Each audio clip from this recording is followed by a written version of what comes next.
Hey there, friends. Welcome to your weekly energy update. Always nice to tune in with you.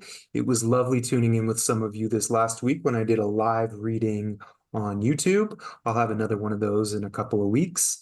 So definitely tune in and say what's up. If you haven't subscribed, please do so. You can also grab recorded readings and live readings with me down below as well.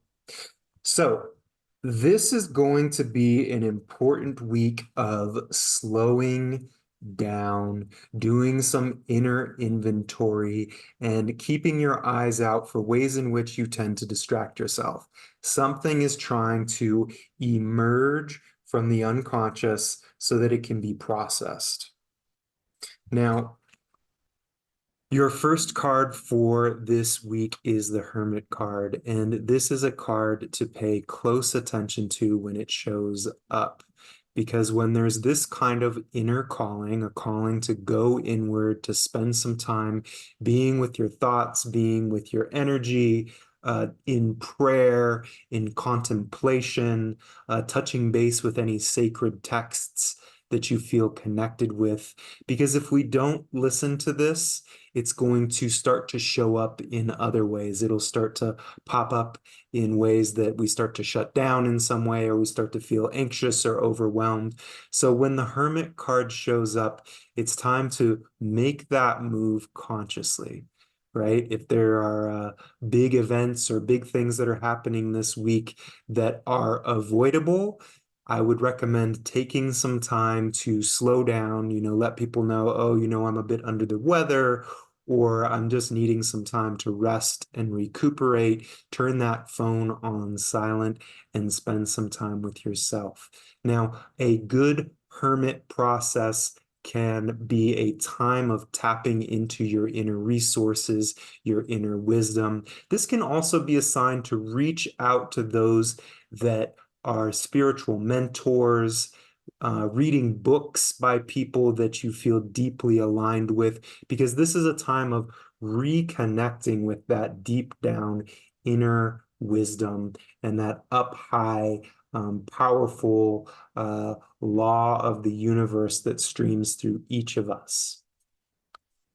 Now, I named big events because one of your cards is the Three of Cups, and it's hanging out in reverse. Now you can see the Three of Cups is a time of celebration, abundance, letting go, allowing things to just be, enjoying oneself, enjoying libations, etc. When it's in the reverse position, this can sometimes be an indication of using that kind of celebration, using that kind of sort of chaotic, exciting time with friends as a distraction, as a way of moving away from something that's a bit uncomfortable. Now, this can look different for different people. For some people, maybe this is actually using substances in a particular way, or getting lost in Netflix, or it can be having friends that like to go out all through the week and them sort of knocking on your door. And instead of taking the time to rest and recuperate and do some of this inner wisdom, it's like, instead of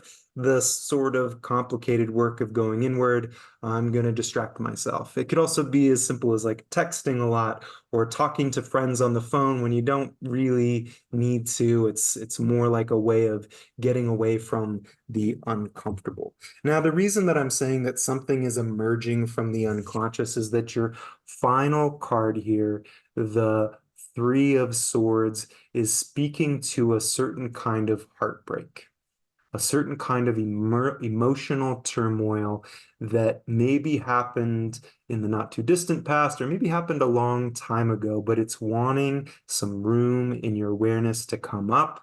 And the way that something like this gets resolved is by turning towards it, bringing it close to you, and saying yes, giving yourself the room to feel what needs to be felt. Now, maybe you need some extra support through friends that are willing to go there with you, or therapists or advisors of some kind, but create some space so that this can come up. A dear friend of mine just told me that buffaloes, when there's a storm that's headed their way, buffaloes turn towards the storm and head into it.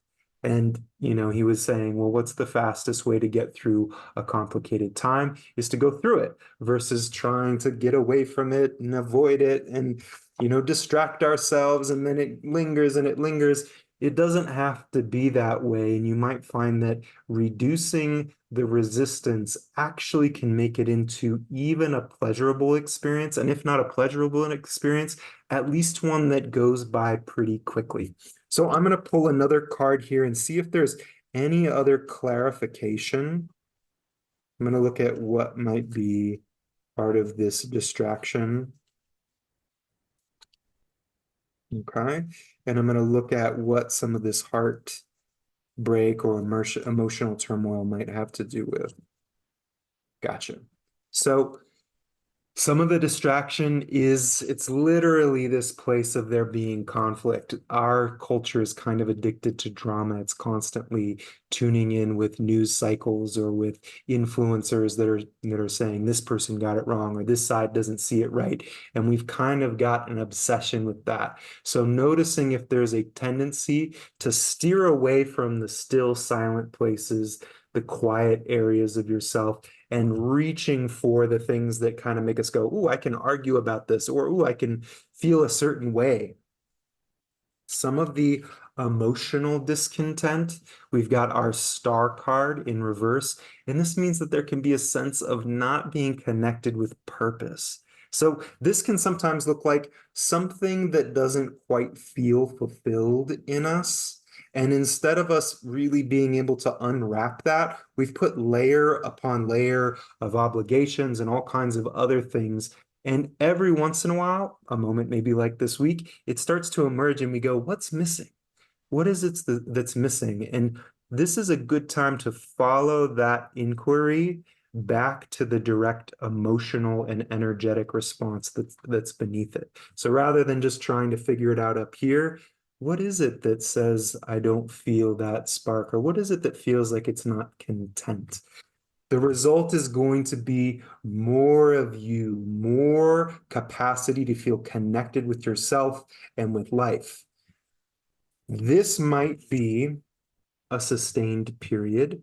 So rather than going, okay, I spent a night, not being distracted. Okay, I spent, an hour twice this week. It might be, how can I start to build in time for self-inquiry? How can I build in time? Meditation, I like to say, is like digestion time. It's like the time where our computer defrags. And as a result, there's more processing power. There's more room for us to harvest the experiences in our life. And therefore, when there's more room for higher insight and for our essential self to help us walk through our lives. All right. Nice tuning in with you. You'll probably see on my YouTube page my next live YouTube reading. We do probably once every couple of weeks, I do a live reading in the community portal. There's usually about 5 or 6 people, so it's very intimate. I can go pretty deep with each person. And yeah, I look forward to connecting again soon. Take good care.